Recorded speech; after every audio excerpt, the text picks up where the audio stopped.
আসসালামু আলাইকুম। আমি ডক্টর ফুয়াদ। আ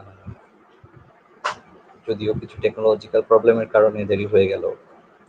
৭:৩০ টার সময় আমাদের স্টার্ট করার কথা ছিল আজকের সেশন, কিন্তু ৭:৩০ টার সময় আমরা স্টার্ট করতে পারিনি কিছু টেকনোলজিক্যাল প্রবলেমস এর কারণে।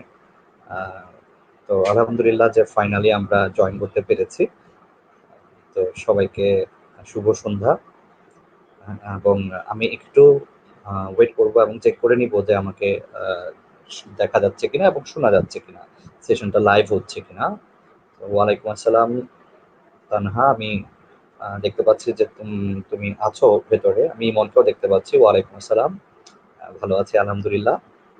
আমাকে একটু তোমরা কনফার্ম করবে যে তোমরা আমার কথা স্পষ্ট শুনতে পাচ্ছ কিনা। এটা আসলে বেশ জরুরি।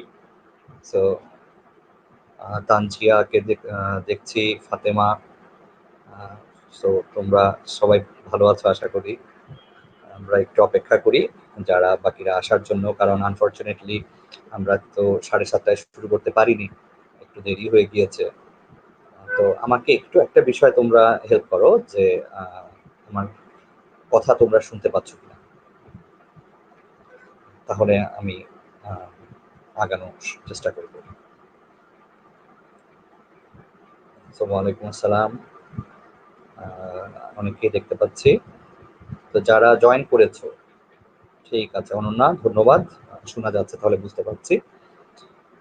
তো লাস্ট ডেতে আমরা বেসিক হিস্টোলজি অফ টুথ নিয়ে কথা বলেছিলাম, এবং এক্সিসের যেহেতু আমাদের যে প্ল্যাটফর্ম, এক্সিসের যে প্ল্যাটফর্মটা, এই প্ল্যাটফর্মটা ওপেন ফর অল।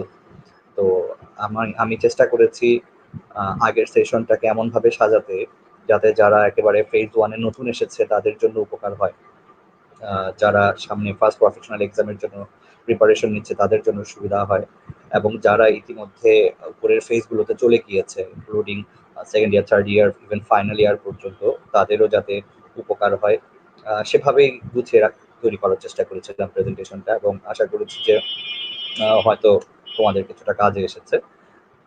তো আজকেও সেটার এক্সটেনশনটাই হবে। আমার যে অংশগুলো আমি সেদিন কথা বলতে পারিনি, যে ইয়াগুলো অবজেক্টিভগুলো ছিল আমাদের বাকি, সেই অবজেক্টগুলো নিয়ে আমরা আজকে কথা বলবো, এবং যথারীতি এক্ষেত্রে আমরা টুথের যে হিস্টোলজিক্যাল স্ট্রাকচারগুলো আছে সেই স্ট্রাকচারগুলোর কম্পারেটিভ স্টাডি করার চেষ্টা করব।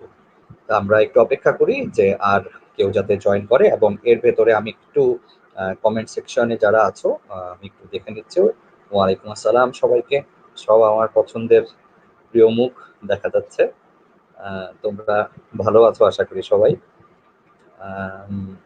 আমি আলহামদুলিল্লাহ ভালো, এবং তোমাদের সাথে সময়গুলো পার করতে পারলে আসলে সত্যি ভালো লাগে।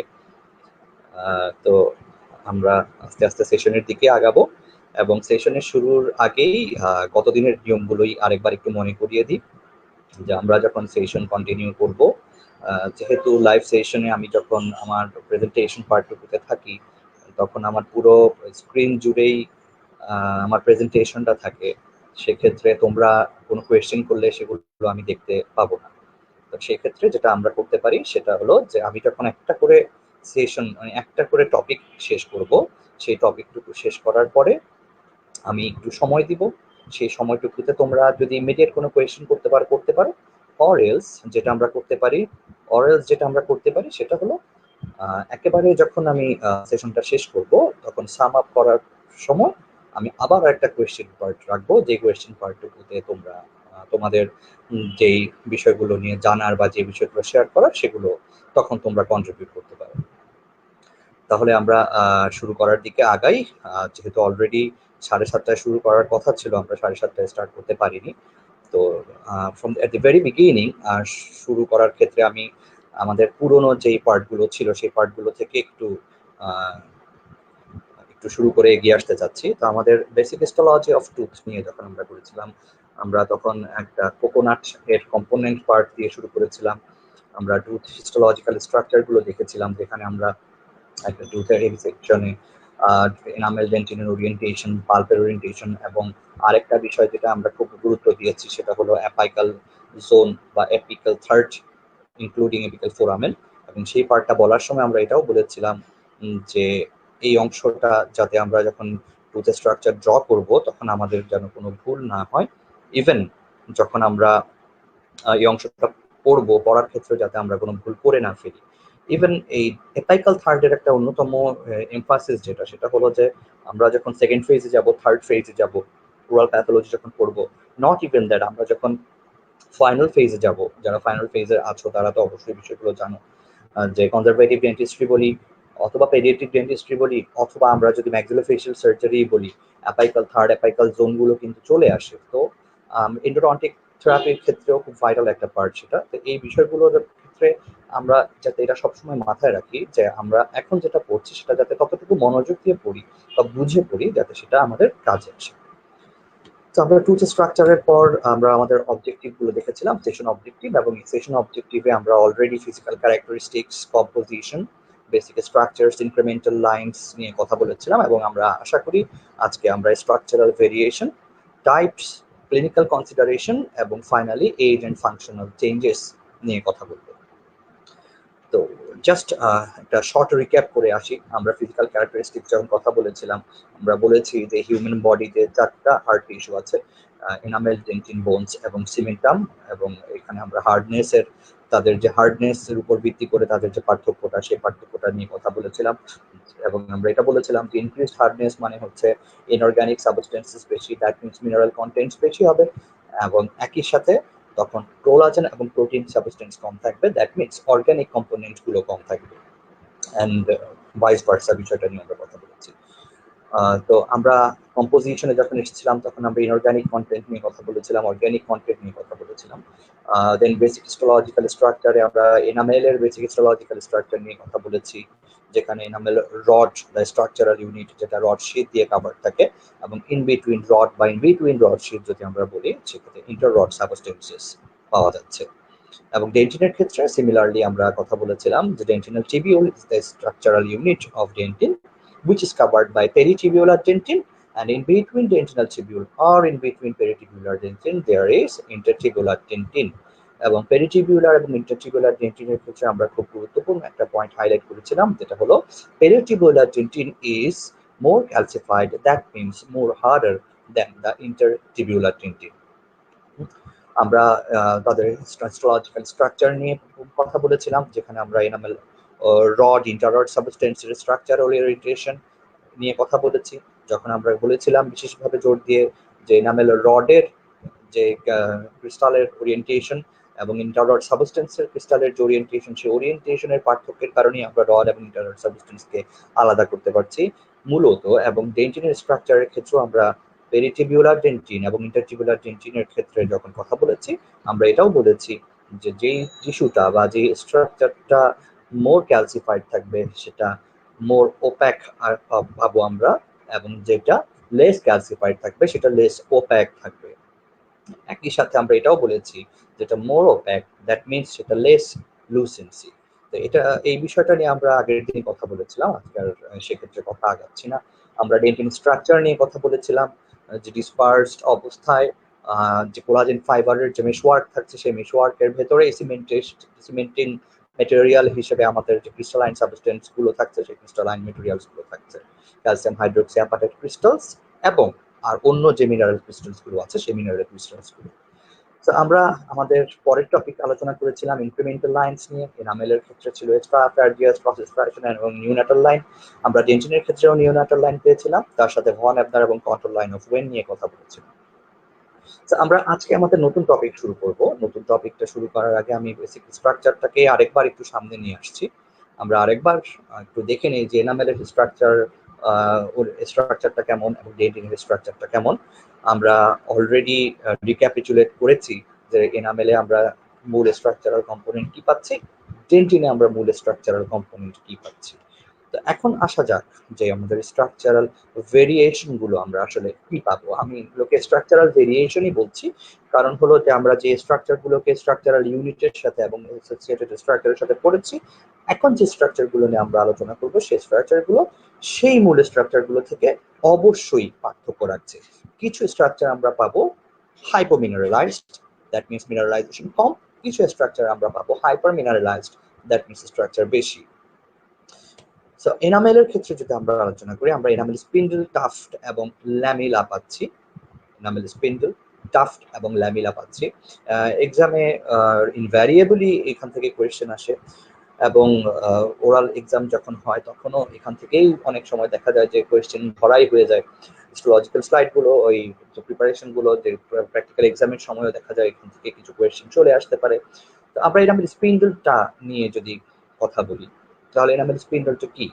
আমরা যখন ডেন্টিনের টিবিউল নিয়ে কথা বলেছিলাম, structural unit of dentin, structural unit of ডেন্টিনের ভেতরে, ডেন্টিনাল টিবিউলের ভেতরে আমরা কম্পোনেন্ট বা কন্টেন্টস অফ ডেন্টিনাল টিবিউল নিয়ে কথা বলেছি। আমরা সেদিন আলোচনা করেছিলাম যে ওডোন্টোব্লাস্ট সেল, এর সেল বডিটা পাল্পের আউটার বর্ডারে থাকছে ওডোন্টোব্লাস্টিক জোনে, এবং তার যে সেল প্রসেসটা থাকছে, দ্যাট মিনস ওডোন্টোব্লাস্টিক প্রসেস, সেই ওডোন্টোব্লাস্টিক প্রসেসটা ডেন্টিনাল টিবিউলের ভেতর দিয়ে এক্সটেন্ডেড হবে up to the dentino enamel junction.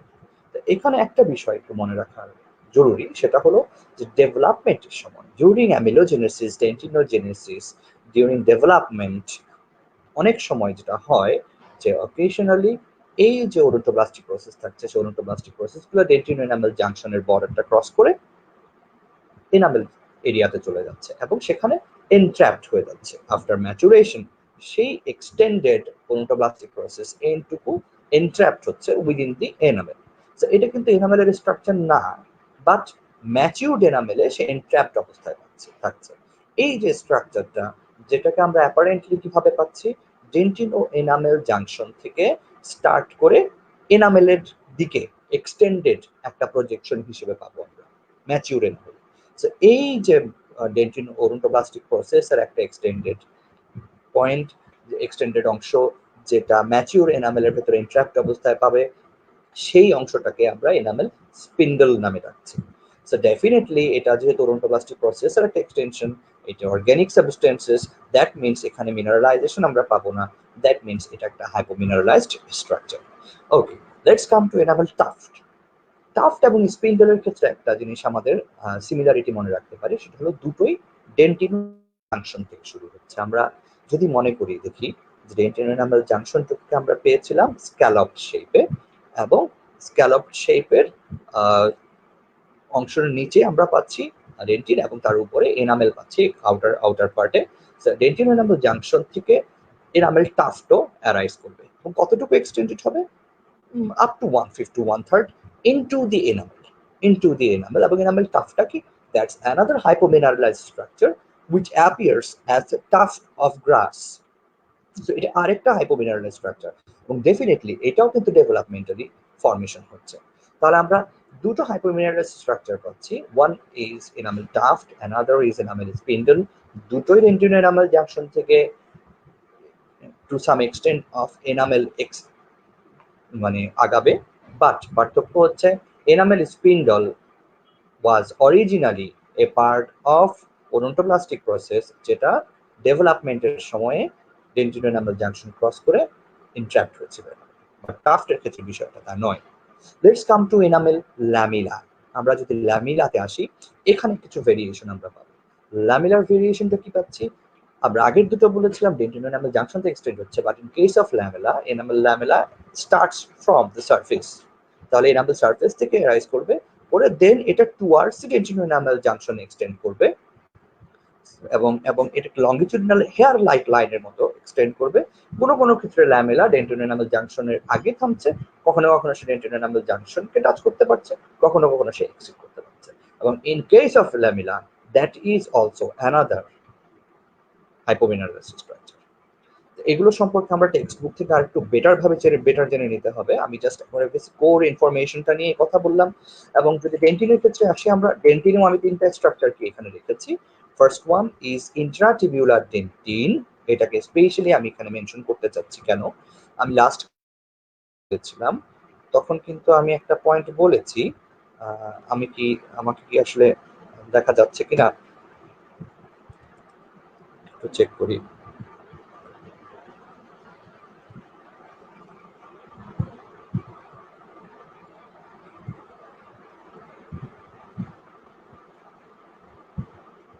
হ্যাঁ, আমার এখানে আমি একটু কনফিউজড হচ্ছে যে আমি এই মুহূর্তে আমার লাইভ সেশনে আছি নাকি।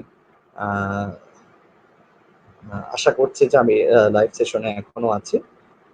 ওকে, ওয়ালাইকুম আসসালাম সবাইকে। এবং দেখতে পাচ্ছি যে সম্ভবত আমি লাইভে আছি, তো আমি প্রসিড করি। ডেন্টিনের ক্ষেত্রে ইন্ট্রাটিকুলার ডেন্টিনের বিষয়টা নিয়ে লাস্ট ডেতে জাস্ট প্রসঙ্গটুকু তুলে আমরা অন্য টপিকে গিয়েছিলাম, এবং আমরা পেরিটিকুলার ডেন্টিনের যে বিষয়টা দেখেছি আগে, আমি একটু পুরো আগের ছবিটাতে আসছি।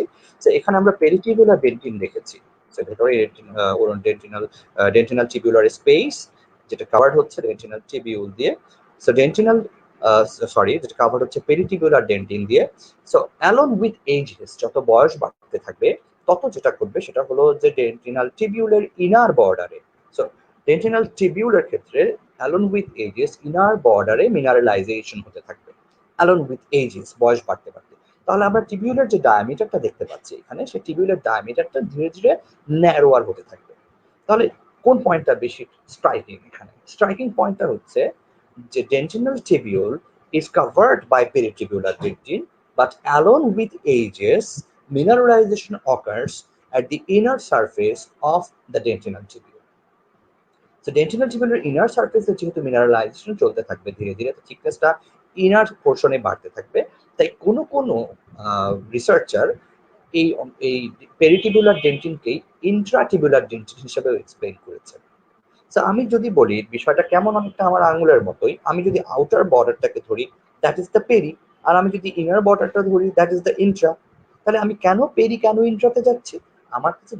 আমাদের কাছে যেটা যৌক্তিক কারণ হিসেবে থাকবে সেটা হচ্ছে যে along with ages mineralization occurs within the inner surface of dentinal tubule, এবং আস্তে আস্তে থিকনেসটা বাড়তে থাকবে এবং ডেন্টিনাল টিবিউলার স্পেসটা ন্যারো হতে থাকবে। যেহেতু ভিতরের অংশে হয় সেহেতু আমরা ইন্ট্রাটিবিউলার ডেন্টিন হিসেবে এটাকে বলে থাকি। তো স্ক্লেরোটিক এবং ট্রান্সপারেন্ট ডেন্টিনের বিষয়টা এবার আসা যাক। স্ক্লেরোটিক এবং ট্রান্সপারেন্ট ডেন্টিন যদি আগের পয়েন্টটা থেকে আমরা আবার কন্টিনিউ করি, যে ভেতরের যে ইনার থিকনেসটা ধীরে ধীরে যে মিনারেলাইজড হয়ে যাচ্ছে, তো এইজের সাথে সাথে কোনো স্পেস কমপ্লিটলি মিনারেলাইজড হয়ে যায়, কমপ্লিটলি ক্যালসিফাইড হয়ে যায়, অথবা কমপ্লিটলি ব্লকড হয়ে যায় বাই ক্যালসিফাইড মাসেস। তখন আমরা এটাকে একটা ওপাক স্পেস হিসেবে পাবো, বা একটা ট্রান্সপারেন্ট স্পেস হিসেবে পাবো, বা একটা অক্লুডেড স্পেস হিসেবে পাবো, যেটাকে আমরা ট্রান্সপারেন্ট ডেন্টিন বা স্ক্লেরোটিক ডেন্টিন হিসেবে বলতে পারি। ওকে, এটা গেল একটা ফিজিওলজিক এক্সপ্লেনেশন যে স্ক্লেরোটিক বা ট্রান্সপারেন্ট ডেন্টিনটা কিভাবে তৈরি হচ্ছে। এক্সপ্লেনেশনটা কি? পেরিটিবুলার ডেন্টিন, ডেন্টিনাল টিবিউল পেরিটিবুলার ডেন্টিন দিয়ে কভার থাকে, এবং অ্যালং উইথ এজেস এই যে টিবিউলের যে ওয়াল, ইনার ওয়াল ঘিরেই ক্যালসিফিকেশন বা মিনারেলাইজেশন হতে থাকবে। এটাকে এবং এই যে নতুন করে যে মিনারেলাইজড ডেন্টিন ফর্ম হচ্ছে এটাকে আমরা ইন্ট্রাটিবুলার ডেন্টিন বলবো। এবং এইজের সাথে সাথে কোনো ডেন্টিনাল টিবিউলে দেখা যায় যে এই মিনারেলাইজেশন প্রসেসটা পুরো টিবিউলার স্পেসকে অক্লুডেড করে ফেলছে, তখন আমরা সেটাকে স্ক্লেরোটিক বা ট্রান্সপারেন্ট ডেন্টিন বলছি। আরেকটা কারণে এটা তৈরি হতে পারে, সেটা কি? সামহাউ যদি কোনো এক্সটার্নাল স্টিমুলাস আসে, যেমন আমরা বলতে পারি যে ডেন্টাল ক্যারিজ, আমরা বলতে পারি অ্যাব্রেশন, অ্যাট্রিশন, যে কোনো টুথ ওয়ারিং, বা আমরা বলতে পারি টুথ ফ্র্যাকচার, সরি। সো এগুলোর ক্ষেত্রে কি হবে? এগুলোর ক্ষেত্রে এনামেল এক্সপোজড হয়ে যাচ্ছে, ডেন্টিন ও এনামেল জাংশন পর্যন্ত এক্সপোজড হয়ে গেলে কখনো ডেন্টিন এক্সপোজড হয়ে যাচ্ছে।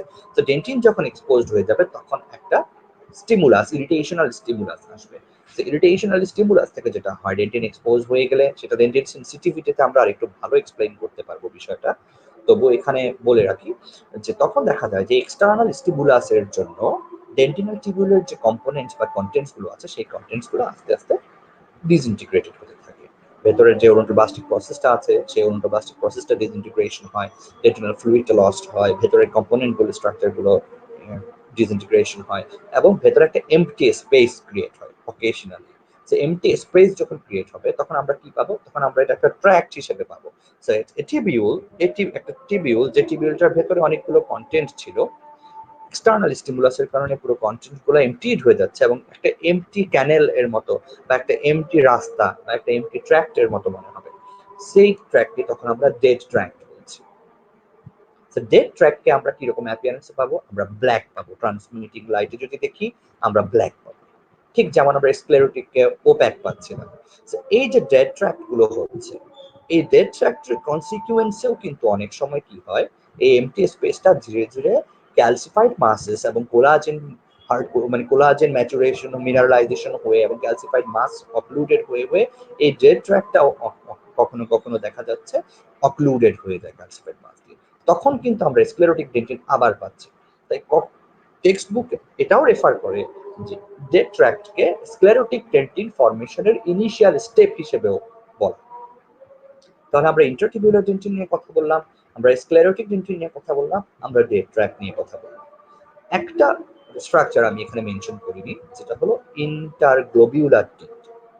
ইন্টারগ্লোবিউলার ডেন্টিনটা খুবই সিম্পল, এটা মনে রাখাটাও কঠিন কিছু হবে না। সেটা হলো ডেন্টিন যখন ম্যাচুরেশন হতে থাকে তখন কিন্তু গ্লোবিউলার মাস তৈরি করে। সো কিছু ক্যালসিফাইড গ্লোবিউলস ফর্মেশনের মাধ্যমে হতে থাকে, যেগুলোকে আমরা ক্যালকাস ফেরাইটও বলে রাখি অনেক সময়। তো এই যে ক্যালসিফাইড গ্লোবিউলগুলো ফর্মেশন করছে, কখনো কখনো দেখা যায় ডিউরিং ডেভেলপমেন্টালি কিছু টেনশন প্লেন বা প্লেন অফ টেনশন এরিয়াতে অকেশনালি দেখা যায় যে মিনারেলাইজেশনটা ইনঅ্যাপ্রোপ্রিয়েটলি হচ্ছে। এই যে গ্লোবিউলার মিনারেলাইজড ডেন্টিনের মাঝে যে ইনঅ্যাপ্রোপ্রিয়েটলি মিনারেলাইজড বা হাইপোমিনারেলাইজড মাস তৈরি হচ্ছে, সেই অংশটুকুকেই আমরা ইন্টারগ্লোবিউলার ডেন্টিন হিসেবে ডাকি। ক্রাউন পোর্শনে আমরা কোথায় পাবো? ক্রাউন পোর্শনে আমরা মিড ক্রাউন লেভেলে পাচ্ছি এবং সার্ভাইকালের কাছে মিড টু সার্ভাইকাল পার্টে পাচ্ছি, এবং রেডিকুলারের ক্ষেত্রে আমরা সার্ভাইকাল টু মিডের কাছাকাছি পাচ্ছি। তাহলে করোনাল পার্টে ক্রাউনের করোনাল পার্ট বা করোনাল ডেন্টিন অংশটাই কিন্তু আমরা খুব বেশি পাবো না। These are the structural variations. এবার আসা যাক খুব ভাইটাল কিছু পয়েন্টে, সেটা হলো types. Does enamel has any type or dentine has any types? Type পার্টে যাওয়ার আগে আমি একটু কমেন্টসটা চেক করবো, যেহেতু আমি বলেছিলাম যে আমি প্রতিটা সেকশন ক্রস করার আগে চেক করবো যে তোমাদের কারো কোনো ইনস্ট্যান্ট কোয়েশ্চেন আছে কিনা। যদি কারো কোনো ইনস্ট্যান্ট কোয়েশ্চেন থাকে এখনই লিখতে পারো, অথবা পরবর্তীতে আবার লিখতে পারো। আমি একটু জাস্ট স্ক্রল করে নিচ্ছি। আলহামদুলিল্লাহ ভালো আছি, আমি অনেকগুলো পরিচিত মুখ দেখতে পাচ্ছি। সবার জন্য শুভেচ্ছা থাকলো, তোমরা ভালো থেকো। এবং যেহেতু এখন কোনো কোয়েশ্চেন দেখছি না, আমি আমার পছন্দের বড় বোনকে দেখতে পাচ্ছি। সো ডক্টর প্রদিতি আপু, আসসালামু আলাইকুম। আশা করি ভালো আছেন সবাই। বাবুকে আমার পক্ষ থেকে স্পেশাল একটা আদর দিয়ে দেব। তাহলে পরের টপিকটায় যাই। আমাদের পরের টপিকটা যেটা আমরা টাইপস নিয়ে যদি কথা বলতে চাই, এনামেল এর কোনো টাইপ আছে কি? ডেন্টিনের কোনো টাইপ আছে কি? এনামেলের ক্ষেত্রে সরাসরি একটা উত্তর। এনামেলের ক্ষেত্রে উত্তর হচ্ছে a big no. Enamel has no type. এনামেলের কোনো টাইপ আমরা সাবটাইপ আমরা পাচ্ছি না। আমরা এটাও বলেছি যে once enamel is formed it forms forever. So enamel এর কোনো রিজেনারেশন, এনামেলের কোনো রিপেয়ার সম্ভব না। আমি একটা কোয়েশ্চেন দেখতে পাচ্ছি, ফাতেমা ইয়াসমিন কারিমা তুমি করছো স্ক্লেরোটিক ডেন্টিনটা আরেকবার বলার বিষয়টা। অবশ্যই আমি এটা আরেকবার মেনশন করব সামারাইজেশন এর সময়। ওকে, তাহলে এনামেলে আমরা কোনো টাইপ পাচ্ছি না। আমরা যদি ডেন্টিনের টাইপে আসি, একটু ইম্পর্টেন্ট বিষয়টাতে একটু ক্রস লিঙ্কিং করার চেষ্টা করব আমরা। ডেন্টিনের টাইপের ক্ষেত্রে আমরা ডেভেলপমেন্টালি ডেন্টিনকে তিনটা টাইপে পাচ্ছি। 1 primary dentin, 2 secondary dentin and 3 tertiary dentin. Developmentally আমরা তিনটা পার্টে পাচ্ছি। এবার প্রাইমারি ডেন্টিনকে আমরা যদি সাবটাইপ করি, তাহলে প্রাইমারিতে আমরা ম্যান্টাল ডেন্টিন এবং সার্কামপালপাল ডেন্টিন পাবো। সো ম্যান্টাল ডেন্টিনে যদি আমরা আসি, ম্যান্টাল ডেন্টিনকে বলা হচ্ছে the first formed mature dentin. First form mature dentin is called mantle dentin. আমরা প্রি ডেন্টিনের কথা জানি। প্রি ডেন্টিন কিন্তু pre form of dentin. This is not the first form dentin. This is pre-form of dentin, but the first form of mature dentin is mantle dentin. Among mantle dentin special characteristics ki it contains large collagen fibers, which is type 3 collagen, যেটাকে আমরা von Crofts fiber বলি, এবং এটাতে collagen কন্টেন্টটা তুলনামূলকভাবে বেশি থাকবে।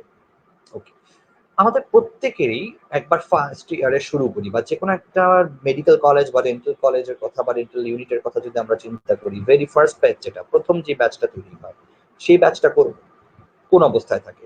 সেই ব্যাচটা কিন্তু ওই কলেজের থেকে যতগুলো ব্যাচ বেরোবে তাদের মোস্ট আউটার পার্টে থাকে। তো নিচে আরো ব্যাচ বেরোচ্ছে এবং ফার্স্ট ব্যাচ কিন্তু সবচেয়ে বাহিরের অংশটাতেই থাকছে। ম্যান্টাল ডেন্টিনের ক্ষেত্রে বিষয়টা সেম, ফার্স্ট ফর্ম ডেন্টিন, এবং যখন একটা টুথ ম্যাচিউর হবে তখন আমরা ম্যান্টাল ডেন্টিনকে কোথায় পাবো? একেবারে outer border of dentin, that's the very first form dentin. Okay, তাহলে another part of primary dentin কি? That's the circumpulpal dentin. Circumpulpal ডেন্টিনের ক্ষেত্রে ইম্পর্টেন্ট পয়েন্ট কি থাকবে? সার্কামপালপাল ডেন্টিনের ক্ষেত্রে ইম্পর্টেন্ট পয়েন্ট থাকবে, point 1, it forms the main bulk of a tooth. একটা টুথের ডেন্টিন পার্টের মেইন বাল্কটা সার্কামপালপাল ডেন্টিন তৈরি করবে, and this is more mineralized than mantle dentin. That means এর যে কোলাজেন ফাইবার গুলো থাকবে, সেই কোলাজেন ফাইবার গুলো স্মলার ডায়ামিটার হবে than that of mantle dentin. Tertiary dentin এ আমরা একটু আসি, সেকেন্ডারি ডেন্টিনটা নিয়ে আমরা এরপরে কথা বলেই ফেলি, সেটা হলো প্রাইমারি ডেন্টিনের বিষয়টা আমরা বললাম। প্রাইমারি ডেন্টিন কখন তৈরি হবে? Up to the root completion. That means যতক্ষণ না পর্যন্ত কমপ্লিট স্ট্রাকচার অফ টুথ তৈরি হচ্ছে ততক্ষণ পর্যন্ত যে ডেন্টিনটা তৈরি হবে, that dentine is primary dentine. Initial পার্টে ম্যান্টাল ডেন্টিন এবং বাকি পুরো পার্টটা সার্কামপালপাল ডেন্টিন। থিকনেস মনে রাখতে পারলে ভালো।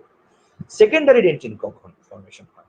আমরা জানি ওডোন্টোব্লাস্ট সেল লাইফ লং পাল্পের আউটার জোনে, দ্যাট মিনস ওডোন্টোপ্লাস্টিক জোনে স্টে করবে, এবং সেখান থেকে সে সারা জীবনই ভেরি মিনিমাল অ্যামাউন্টে ডেন্টিন ফর্মেশন করবে। So after the complete formation of tooth, minimal amount of dentin is always been formed around the pulpal border, যেই ডেন্টিনকে আমরা বলবো সেকেন্ডারি ডেন্টিন। তাহলে সেকেন্ডারি ডেন্টিন কখন থেকে কখন পর্যন্ত হবে? After complete formation of tooth secondary dentin formation start হবে, এবং সেটা লাইফ লং প্রোডিউস হবে, but a very slower rate. Next come to tertiary dentin. Tertiary ডেন্টিনকে আমরা আরো কিছু নামে ডাকি, সেগুলো কি? Reparative dentin, response dentin, reactive dentin. কেন এই নামগুলোতে ডাকছি? কারণ টারশিয়ারি ডেন্টিন যে কোনো ধরনের এক্সটার্নাল স্টিমুলাসের রেসপন্সে তৈরি হয়। যে কোনো একটা এক্সটার্নাল স্টিমুলাস আসলো, কি ধরনের external stimulus? This stimulus could be dental caries. This stimulus could be tooth wiring such as abrasion, attrition, erosion, abfraction, or এই স্টিমুলাসটা আসতে পারে টুথ ফ্র্যাকচার থেকে। ফলে ডেন্টিন যদি কখনো এক্সপোজ হয়ে যায় তখন এই যে এক্সটার্নাল স্টিমুলাসটার রেসপন্সে যে রিঅ্যাকশনটা হবে ডেন্টিনে, এবং সেই রিঅ্যাকশনের ফলে ডেন্টিনের যে রিপেয়ারটা হবে, সেই রিপেয়ারটা হবে টারশিয়ারি ডেন্টিন ফর্মেশনের মাধ্যমে। এবং সেটা কোথায় হবে? খুব চমৎকার একটা ছবি আমরা টেক্সট বুকে পাই, ছবিটা সবাই আঁকে, আমি আমার প্রেজেন্টেশনে ইনক্লুড করতে মনে ছিল না, তাহলে আমি ইনক্লুড করে নিতাম। তো টারশিয়ারি ডেন্টিন সেই অ্যাফেক্টেড জোনে, লোকালি অ্যাফেক্টেড এরিয়াতে ফর্মেশন হবে অ্যারাউন্ড দি পালপাল বর্ডার। এই কারণেই যেহেতু এটা এক্সটার্নাল স্টিমুলাসের রেসপন্সে হয়, so it's called response dentin. যেহেতু এখানে একটা রিঅ্যাকশন হচ্ছে, দ্যাটস দ্য রিঅ্যাক্টিভ ডেন্টিন, এবং এখানে যেহেতু রিপেয়ার হবে সেহেতু এটাকে আমরা রিপেয়ারেটিভ ডেন্টিন বলি। প্রত্যেকটা নামে মনে রাখাটা জরুরি। So let's come to some another classification, বা আমরা যদি একটু অন্যভাবে দেখি, প্রাইমারি ডেন্টিন বা secondary dentin. Primary dentin regular ওয়েতে তৈরি হচ্ছে, up to the root completion regular dentin formation প্রসিডিউরের মাধ্যমে তৈরি হচ্ছে। সেকেন্ডারি ডেন্টিন রুট কমপ্লিশন তৈরি হওয়ার পর এটাও ভেরি স্লোয়ার রেট, বাট একটা রেগুলার প্রসেসে লাইফ লং তৈরি হচ্ছে। সো আমরা প্রাইমারি এবং সেকেন্ডারি ডেন্টিনকে রেগুলার ডেন্টিনও বলতে পারি। টারশিয়ারি ডেন্টিন ফর্মেশন হচ্ছে যখন এক্সটার্নাল স্টিমুলাস আসবে। পুরো টুথ জুড়ে আসছে না, অ্যাফেক্টেড এরিয়াতে। সো অ্যাফেক্টেড এরিয়াতে এক্সটার্নাল স্টিমুলাসের রেসপন্সে রিঅ্যাকশনের মাধ্যমে যে রিপেয়ারেটিভ ডেন্টিনটা তৈরি হচ্ছে সেটা লোকালি ইররেগুলারলি তৈরি হচ্ছে। That is why we call tertiary dentin as irregular dentin. Okay, external স্টিমুলাসের মাধ্যমে যেটা তৈরি হচ্ছে সেটা কিন্তু নর্মাল না, বাট নর্মালি তৈরি হচ্ছে কোনটা? প্রাইমারি ডেন্টিন এবং সেকেন্ডারি ডেন্টিন। সো আমরা প্রাইমারি ডেন্টিন এবং সেকেন্ডারি ডেন্টিনকে বলতে পারি ফিজিওলজিক ডেন্টিন, এবং টারশিয়ারি ডেন্টিনকে আমরা বলতে পারি pathologic dentine.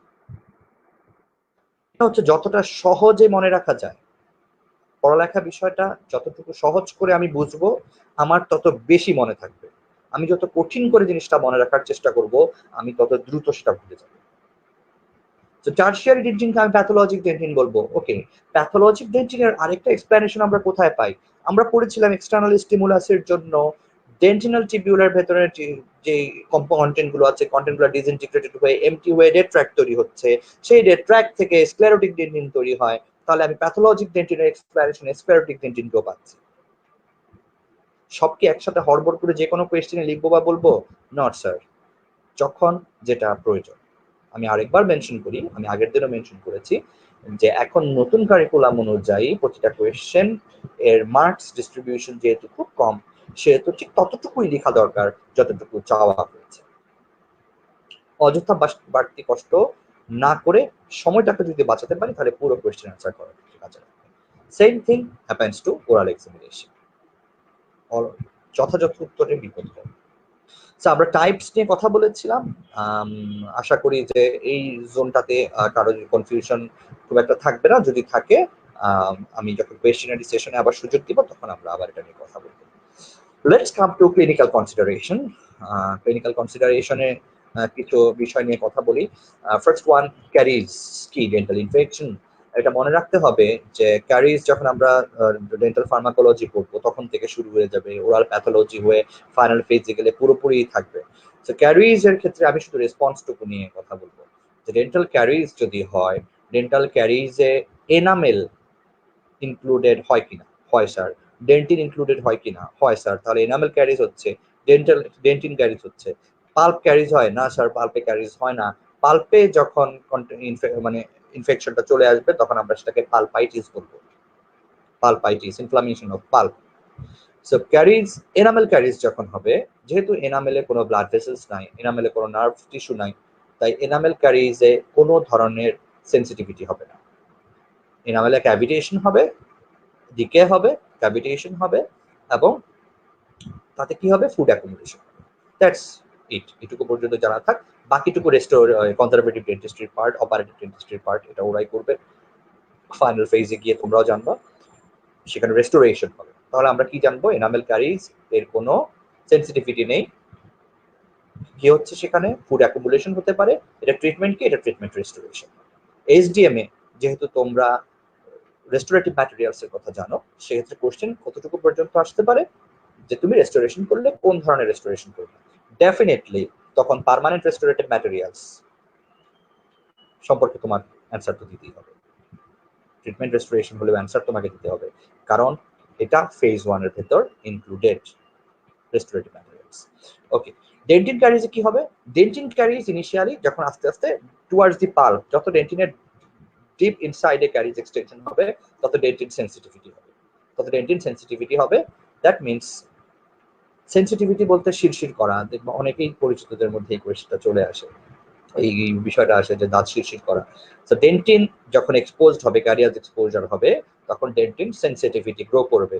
Dentine sensitivity grow করার জন্য যখন কোয়েশ্চেন আসবে তখন কোয়েশ্চেন যেতে পারে ডেন্টিন সেন্সিটিভিটি থিওরিজ এর দিকে। আমরা জানি যে ডেন্টিন সেন্সিটিভিটি থিওরি আছে, ডিরেক্ট কন্ডাকশন, ট্রান্সডাকশন এবং হাইড্রোডাইনামিক থিওরিজ। সেই তিনটা থিওরি নিয়ে সময় পেলে আমি অন্য একটা সময় কথা বলবো। সো তখন আমরা ডেন্টিন সেন্সিটিভিটি থিওরি দিয়ে এক্সপ্লেইন করার চেষ্টা করব। সো সেন্সিটিভিটি পার্টটুকু গেল। Let's come to repair and regeneration. যেহেতু আমরা আমাদের পড়ার মাঝখানে কথা বলে ফেলেছি এটা যে এনামেল অ্যামিলোজেনেসিস কমপ্লিট হওয়ার পর অ্যামিলোব্লাস্ট সেল লস্ট হয়ে যায় কমপ্লিটলি, তাই এনামেলের কোনো রিপেয়ার বা কোনো রিজেনারেশন হয় না। মিনিমাম রিপেয়ার কোনটা হতে পারে? হ্যাঁ, মিনিমাম রিপেয়ার হতে পারে টপিক্যাল ফ্লুরাইড এর মাধ্যমে। সারফেস এনামেলের যদি কোনো মিনিমাম, ভেরি মিনিমাম ডিকে থাকে, সেখানে খুব মিনিমাম রিপেয়ার পসিবল হতে পারে, but regeneration is not possible for enamel. In case of dentine, definitely regeneration is possible for dentin. Example, formation of tertiary dentin. তাহলে ডেন্টিনের রিজেনারেশন কিভাবে হয়? Formation of tertiary dentin.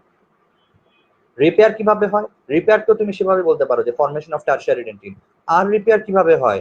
আর repair হয় sclerotic dentin ফর্মেশনের মাধ্যমে। আমরা গ্র্যাজুয়ালি বিষয়গুলো নিয়ে কথা বলছি। তাহলে রিপেয়ারের পার্টটুকুতে কিভাবে আসলো? একটা হচ্ছে স্ক্লেরোটিক ডেন্টিন ফর্মেশন হচ্ছে, আরেকটা রিপেয়ার কিভাবে হচ্ছে, আরেকটা রিপেয়ার হচ্ছে টারশিয়ারি ডেন্টিন ফর্মেশন হচ্ছে। রিজেনারেশনের এক্সপ্লেনেশনটাও আমরা এভাবে দিয়ে দিতে পারছি। সো নেক্সট পয়েন্টে চলে আসি, সেটা কি? এই যেমন ফাংশনাল চেঞ্জেস, মোটামুটি আমরা সেশনের শেষের কাছেই অংশে চলে এসেছি। এইজ এবং ফাংশনাল চেঞ্জেস নিয়ে যদি আমরা কথা বলি, first one is mineral content. যত বয়স বাড়বে তার সাথে সাথে এনামেল এর মিনারেল মানে এনামেল এর সারফেস ওয়্যারিং হতে থাকবে। আমরা ভালো করেই বিষয়টা খেয়াল করব, বা আমরা যখন আমাদের টিথ প্রেজেন্টেশন বোর্ড রেডি করি, আমরা যে দাঁতগুলো যে টিথ সেট গুলো আমরা বোর্ডে প্রেজেন্ট করি, খেয়াল করে দেখবো যে আমরা কাসপাল যে স্ট্রাকচার গুলো বা অক্লুজাল অ্যানাটমিক যে সম্পর্কে আমরা ডিটেইল করেছিলাম, সেই টোটাল ডিটেইলড রিপ্রেজেন্টেশন কিন্তু আমরা সেই দাঁতগুলোতে পাই না। কেন পাই না? কারণ হচ্ছে along with ages surface wearing হচ্ছে। So mineral content will be less along with ages in enamel. ডেন্টিনের ক্ষেত্রে কিন্তু একটু পার্থক্য চলে আসছে। Dentin is covered by enamel এবং অ্যালং উইথ এজেস ডেন্টিনের মিনারেল কন্টেন্ট বাড়ছে। হাউ? ডেন্টিনের মিনারেল কন্টেন্ট বাড়ছে, আমরা স্ক্লেরোটিক ডেন্টিন ফর্মেশনের কথা বলেছি। সো ডেন্টিনের মিনারেল কন্টেন্টটা ধীরে ধীরে বাড়বে, স্ক্লেরোটিক ডেন্টিন ফর্মেশন বাড়বে, ডেড ট্র্যাক্ট ফর্মেশন বাড়বে ডেন্টিনে, সেকেন্ডারি ডেন্টিন ফর্মেশন বাড়বে ডেন্টিনে, এবং depending on external stimulus or exposure অথবা depending on external effect tertiary dentin formation তৈরি হবে। থিকনেস, এনামেলের থিকনেসটা অ্যালং উইথ এজেস রিডাকশন হতে থাকবে, but in case of dentin, যেহেতু সেকেন্ডারি ডেন্টিন লাইফ লং তৈরি হবে এবং টারশিয়ারি ডেন্টিন তৈরি হবে, থিকনেস কিন্তু ডেন্টিনের বাড়বে। পারমিয়াবিলিটি লস্ট হবে in both segments. Structural orientation গুলো নিয়ে আমরা জানি, এনামেলের ক্ষেত্রে স্ট্রাকচারাল ওরিয়েন্টেশন, ডেন্টিনের স্ট্রাকচারাল ওরিয়েন্টেশন অলরেডি আমরা কথা বলে ফেলেছি। এবং আদার চেঞ্জেস কি হবে? আদার চেঞ্জেস বলতে আসলে একটা বিষয়, সেটা হলো সারফেস এনামেল নিয়ে আমরা আসলে কথা বলিনি। সারফেস এনামেলের খুব কার্ডিনাল ফিচার যদি আমরা বলি, তার মধ্যে যেটা পড়বে সেটা হচ্ছে যে ফ্লুরাইড কন্টেন্ট এখানে ম্যাক্সিমাম থাকবে। দ্বিতীয় পয়েন্ট যেটা, সেটা হচ্ছে যে সারফেস পেরিকাইমাটা আমরা পাবো সারফেস এনামেলে, which is the external manifestation of extrafragious। যেহেতু ফ্লোরাইড কন্টেন্টের একটা কোয়েশ্চেন পয়েন্টে আমি এসেছিলাম, একটা ছোট্ট কুইজ দিয়ে যাচ্ছি। সেটা হলো যে among the heart tissues, among the heart tissues of human body, কোন টিস্যুতে ফ্লোরাইড কন্টেন্ট সবচেয়ে বেশি থাকবে? আমি আশা করবো যে তুমি কমেন্ট থ্রেডে অ্যান্সারটা পেয়ে যাবো কিছুক্ষণের মধ্যেই। সো এই ছিল আমাদের টোটাল ডিসকাশন। আমি সাম আপ সেকশনে চলে এসেছি আজকের সেশনের। আমরা আজকের সেশনে কথা বলেছিলাম শুরু থেকে কিছু রিক্যাপিচুলেশন করে নিয়ে আমরা আজকে স্ট্রাকচারাল ভেরিয়েশন গুলো নিয়ে কথা বলেছি, এনামেলের হাইপোমিনারেলাইজড স্ট্রাকচার, ডেন্টিনের হাইপোমিনারেলাইজড স্ট্রাকচার নিয়ে কথা বলেছি। আমরা সেখান থেকে কথা বলেছি টাইপস নিয়ে। এনামেল এক প্রশ্নের উত্তর শেষ, কোনো টাইপ নেই। ডেন্টিনের টাইপগুলোকে আমরা একটু ক্লারিফাই করার চেষ্টা করেছিলাম, এবং তারপরে আমরা কথা বলেছি কিছু ক্লিনিক্যাল কনসিডারেশন নিয়ে, ক্লিনিক্যাল অ্যানাটমিক্যাল অ্যাসপেক্ট থেকে, অ্যান্ড ফাইনালি আমরা এজ এন্ড ফাংশনাল চেঞ্জেস নিয়ে কথা বলেছি। তো দুটা সেশনে আমার যেটা লক্ষ্য ছিল সেটা হলো যে আমরা কিন্তু ইন্ডিপেন্ডেন্টলি সেলফ লার্নিং করি, আমরা রেগুলার পড়ছি, আমরা গ্রুপ স্টাডি করছি, এবং by the way group study খুবই গুরুত্বপূর্ণ। পুরো ডেন্টাল এডুকেশনে, মেডিকেল এডুকেশনে আমরা যত পড়ালেখাই করি না কেন, একা পড়লে যতটুকু সেটা কাজে আসবে তার চেয়ে অনেক বেশি কাজে আসবে যদি আমরা গ্রুপে পড়ি। গ্রুপে study it's a must. So আমি এখানেও এটাই চেষ্টা করেছি এনামেল এবং ডেন্টিনকে কম্প্যারিজনের মাধ্যমে এনে কিছু সিমিলারিটি এবং কিছু ডিসিমিলারিটি নিয়ে কথা বলতে, এবং আশা করি যে এটাতে অনেকের উপকার হয়েছে। So that's the sum up. এবং আমি এখন মোটামুটি ৪-৫ মিনিট একটু সময় দিব, যদি কারো কোনো কোয়েশ্চেন থাকে তো কমেন্ট থ্রেডে কোয়েশ্চেনগুলো লিখে ফেললে আমি সেটা নিয়ে কথা বলবো। প্লিজ যদি কারো কোনো কোয়েশ্চেন থাকে আমি কোয়েশ্চেন করছি। আমি অনেককেই দেখছি। ওয়ালাইকুম আসসালাম, আমি ভালো আছি আলহামদুলিল্লাহ। আমার অনেক পুরনো স্টুডেন্টদেরকে দেখা যাচ্ছে। তোরা আশা করি ভালো আছিস, সবাই ভালো থাক, আল্লাহ এই সময় সবাইকে ভালো রাখুক। হ্যাঁ দিয়া, ধন্যবাদ। অনেকদিন পর তোমাদের সাথে ভার্চুয়ালি হলেও তো ক্লাস করার বা ক্লাসে একসাথে সময় পার করার সুযোগ পেয়েছে। আশরাফ, ডক্টর আশরাফ, আশা করতেছি যে বাসায় সবাই ভালো আছে, ভালো আছিস তোরা সবাই। It's too nice to have all of you in a common session. Sclerotic ডেন্টিনের বিষয়টা ছিল, রাইট? স্ক্লেরোটিক ডেন্টিনের যে বিষয়টা নিয়ে আমি বলেছিলাম সেটা হলো যে স্ক্লেরোটিক ডেন্টিন দুভাবে ফর্মেশন হওয়ার কথা বলেছে, এবং একটা হচ্ছে ফিজিওলজিক্যালি কিভাবে ফর্মেশন হয়। আমি ইন্ট্রাটিবুলার ডেন্টিনের কথা বলেছি, যদি একটু তোমরা মনে করতে পারো যে ইন্ট্রাটিবুলার ডেন্টিন আর পেরিটিবুলার ডেন্টিন কিন্তু একই জিনিস। তাহলে ইন্ট্রাটিবুলার কেন বলছি? কারণ বয়সের সাথে সাথে ডেন্টিনাল টিবিউলের, এটা যদি ডেন্টিনাল টিবিউল হয়, বয়সের সাথে সাথে ডেন্টিনাল টিবিউলের ইনার ওয়ালে মিনারেলাইজেশন হবে। তো ডেন্টিনাল টিবিউলার ওয়ালটা কে তৈরি করেছে? পেরিটিবুলার ডেন্টিন। সো পেরিটিবুলার ডেন্টিন ডেন্টিনাল টিবিউলার ওয়াল তৈরি করেছে, সেটারই ইনার অ্যাসপেক্টে অ্যালং উইথ এজেস মিনারেলাইজেশন হতে থাকবে।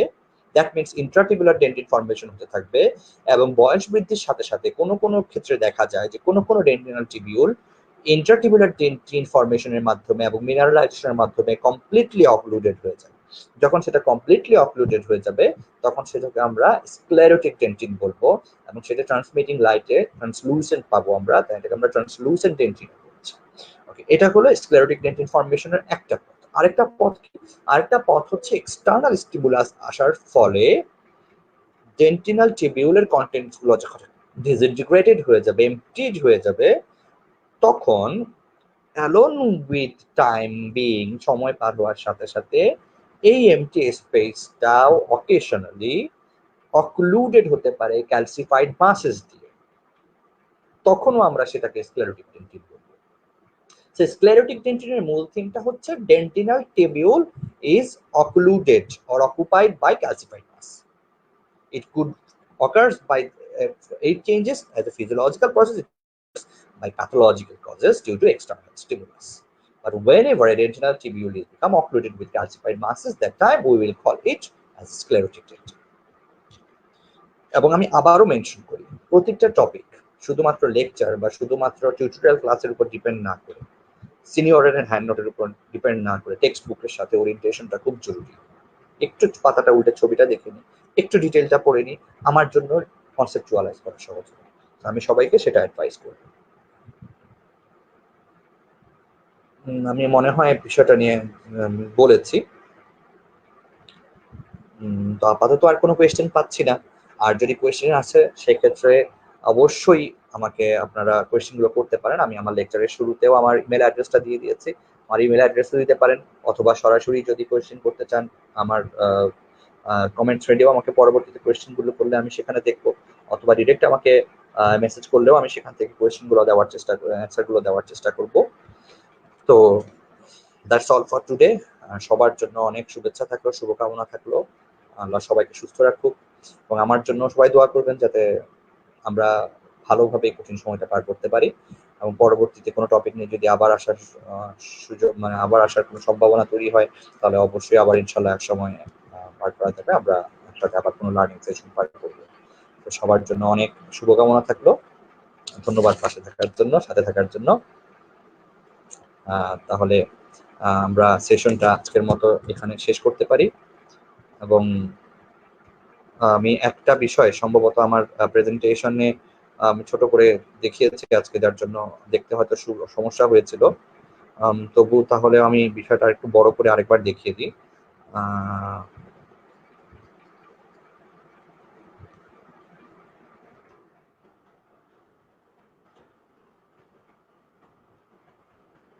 আমি টাইপস অফ ডেন্টিনের ফরমেশনটা লাস্ট আরেকবার দেখিয়ে দিচ্ছি, কারণ আমার প্রেজেন্টেশনে তখন আসলে একটু ছোটভাবে আসছিল সেটা। সো ডেন্টিনের টাইপে আমরা প্রাইমারি, সেকেন্ডারি এবং টার্সিয়ারি ডেন্টিনের কথা বলেছিলাম, এবং প্রাইমারি ডেন্টিনের দুটো সাবটাইপ বলেছিলাম, one is mental dentine and যেটার ক্ষেত্রে দুটো মূল ভিউ আমি মেনশন করেছিলাম, এবং বাকিটা ছিল সার্কামপালপাল ডেন্টিন, এবং সার্কামপালপাল ডেন্টিনেরও কি ফিচার আমি এখানে মেনশন করে দিয়েছি, যেটা মেইন বাল্ব ফর্ম করবে এবং মোর মিনারেলাইজেশন থাকবে। প্রাইমারি এবং সেকেন্ডারি ডেন্টিন যেগুলো রেগুলারলি ফর্মেশন হচ্ছে, সেটা প্রাইমারি এবং সেকেন্ডারি ডেন্টিনকে আমরা রেগুলার ডেন্টিন বলছি, রেগুলার ডেন্টিন, এবং টার্সিয়ারি ডেন্টিনকে আমরা ইররেগুলার ডেন্টিন বলছি। এবং যেহেতু প্রাইমারি এবং সেকেন্ডারি ডেন্টিন ফিজিওলজিক্যাল প্রসেসের মাধ্যমে ফর্মেশন হচ্ছে, so we call them physiologic dentine, এবং টার্সিয়ারি ডেন্টিনকে আমরা প্যাথোলজিক ডেন্টিন বলছি। আর প্যাথোলজিক ডেন্টিন বলার ক্ষেত্রে আমি সেটা আরেকটা জিনিস মেনশন করেছি, সেটা হলো স্ক্লেরোটিক ডেন্টিনকেও কখনো কখনো প্যাথোলজিক ডেন্টিন হিসেবে মেনশন করা হয়। সো এটাই ছিল আজকের জন্য আমার মোস্ট হাইলাইটিং স্লাইড বলবো আমি, বা মোস্ট হাইলাইটিং জোন বলবো আমি। তো সবাই ভালো থাকুক, সবাই সুস্থ থাকেন। আমি আশা করছি যে আর কোনো কোয়েশ্চেন নাই।